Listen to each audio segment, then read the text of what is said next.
again. This is my Italiano series. This is part 2. I'm making the risotto now. When you buy asparagus at the grocery store, you look for tips that are firm and together, bottoms that are not dry. Now, if you're not going to use your asparagus that same day, then bring it home and treat it like it's a bouquet of flowers. Cut off the bottoms, put it upright in a bowl of water. Take your bag that you got at the grocery store and just cover it up, put it in your refrigerator, and you'll extend the life of the asparagus by several days.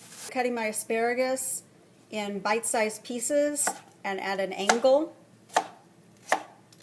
Now, if you don't like asparagus, you can do so many things in risotto. I've done rosemary seasoned chicken. Of course, people put mushrooms in there.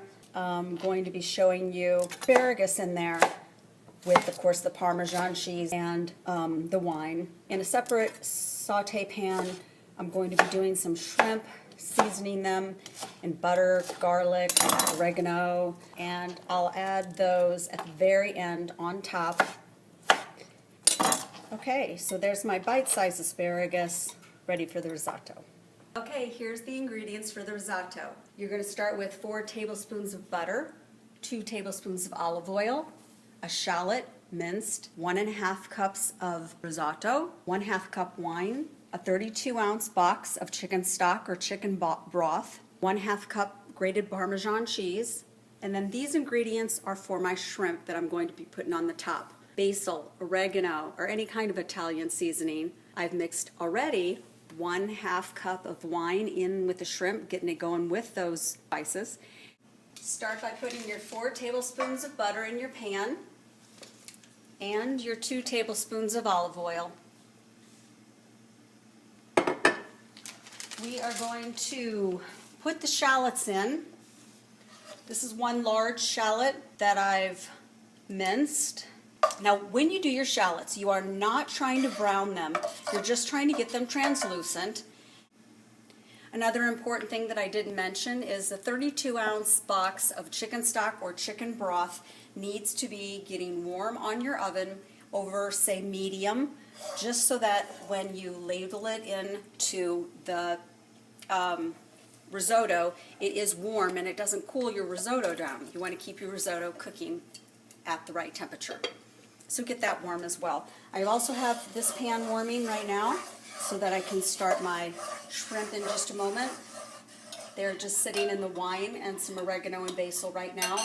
I have 3 or 4 tablespoons of butter ready to go for them, and I'll mince some garlic to go in at the end with that.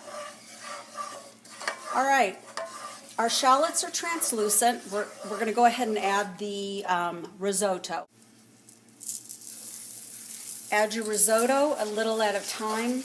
Let the butter coat each kernel. The reason why you're doing this is not to brown the risotto, but you want to coat the kernels of risotto so that they don't release the starch too soon. Once they're coated, but not browned, now we're going to start adding our wine. Let's add a 1/2 cup wine. You don't want the alcohol of the wine in your risotto. You just want the flavors of the wine in there. So we're going to reduce the wine. It just needs to go a little bit longer, reduce it just a little bit more, and then we'll start adding our chicken stock. Right about now, if you can see right there. Okay? So I'm going to ladle in just a little bit of chicken stock. And you just keep going back and forth, ladling in a little at a time, letting the risotto absorb that.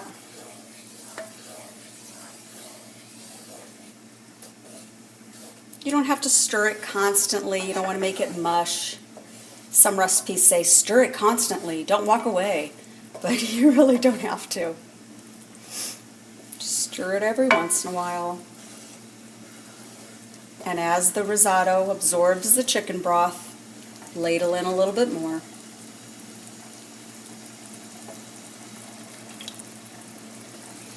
This process will take about 20 to 25 minutes.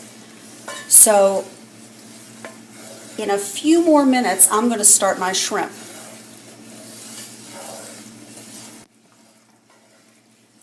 Now that it's about halfway through its cooking time, I'm going to add another spoonful of the broth. And at this time, I'm also going to add my vegetables. As I had said, I'm using asparagus. You can use whatever you want. Now, if you're using something much more tender, like mushrooms or peas and carrots, you would wait. Asparagus is a little, a little tougher and needs to cook a little bit longer. In the pan for my shrimp, get that going. And then, now I'm going to drop in the shrimp that I have seasoned in wine and oregano and basil. Oh, it smells so good. It really smells awesome in here. Just adjust the amount of shrimp for you depending on how many servings you're serving.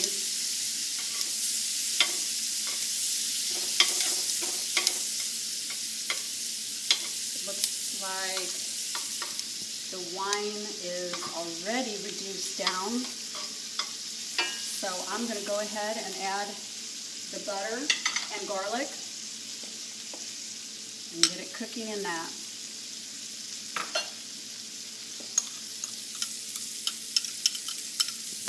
I don't want to burn the garlic, so I'm going to keep it relatively low. I've got it over medium low.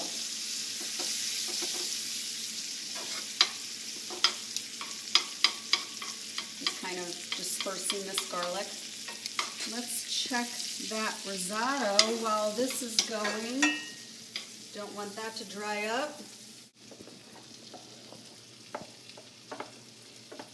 Okay, I have some tasting spoons here. I'm just going to give it a taste to see if the risotto is al dente. You don't want the risotto grains to get mushy.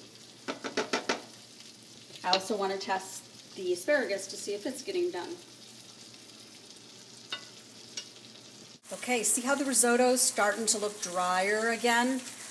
I'm going to give it a taste.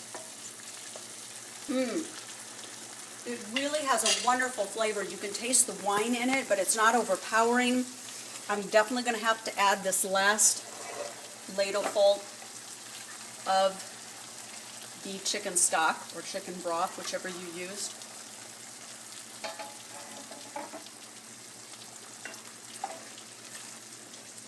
By the time that absorbs, it should be the perfect consistency, and our shrimp over here are absolutely perfect as well. I'll just give them a flip, but they're not burning on either side. They look great. Okay, I'm going to taste it one more time just to see if the rice is al dente. It looks like it's getting a little fluffier. It's really there because it's going to continue to cook. You have to serve your risotto immediately. So what we're going to do is add the Parmesan cheese. That is really good. Add your Parmesan cheese. This is a half a cup of shredded Parmesan. See how it even thickens up with that? It's also going to thicken up as it sits. So like I said, get this in your bowl as soon as possible. You do want to taste it one more time. You may want to add pepper. I know I'm going to because I just tasted it. So I'm going to add some cracked pepper. I don't think you're going to need to add salt because Parmesan cheese is salty by nature. But if you so choose to, then add salt at this time as well. All right, let's serve this up.